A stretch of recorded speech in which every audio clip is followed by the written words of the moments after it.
Hey, good morning and welcome to Futures and Charts. It's Monday, August 19th, and it's about 7:47 in the morning.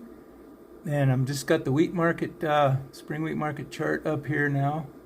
And as you can see, we're still inside this wedge. It's down a little bit today, but I look for it to just trade sideways for a while anyway, and until we get some kind of a news event that will push this thing one way or the other out of this this triangle wedge here. So we'll keep an eye on that and hope things will push up here soon. So today is also, I believe, the beginning of the Pro Farmer crop tour, which most of you probably keep a pretty good eye on, especially in the corn and soybean markets. But I think when you have a lot of grain on the markets, you're gonna have a certain amount of downward trend. If it's really heavy, it's probably going to push all of the markets down, is what I'm thinking. So, but the wheat market is actually, I follow a group, this channel.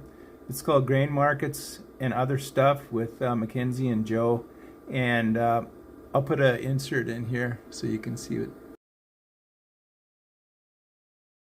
So they hit on most of the high points of the markets in a short little video in the mornings, and you might check them out.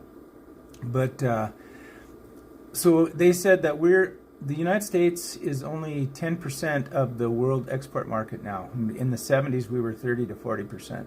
So, like Joe said, we're not really even a player much, hardly anymore, unless there's just a huge crop failure somewhere. And they did bring up the fact that France and Germany's crops are not very good because of too much moisture. So, and they are like 35% of the European wheat market. So that possibly could have an effect going forward, because grain, if there's not enough grain in Europe or other places, it's going to have to be replaced by our wheat, which will help us in the long run. So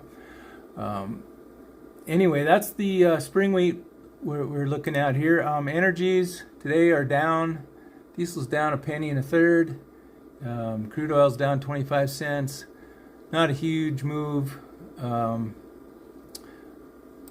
Diesel chart. We're still in a downtrend. But we have, like I say, we have broken out. It looks like it might, yeah, it's actually broken back below the trend line here. So it could get a little softer. It might test this low here, down here, where this wick is. Let's see if I can bring this up so you can see it. Might test this wick low here at about 226, I guess that's what that is. And so we'll see. There's, we're heading into a time of season when there's obviously not going to be as much demand.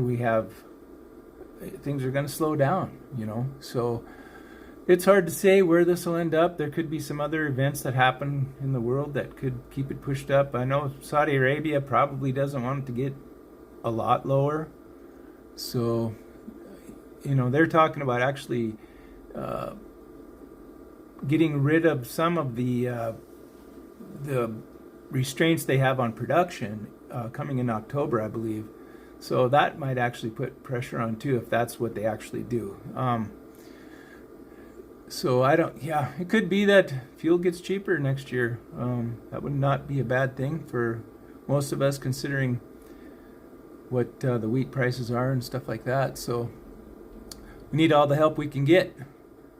But I hope you tuned into my weekend crop report after we had a hailstorm go through our area, and if you haven't seen it, go check it out, and it gives a pretty good indication of what kind of a storm it was and the damage it caused. So check that out, and please subscribe and tell other people about this. I'm just trying to help you guys figure out what the market's doing.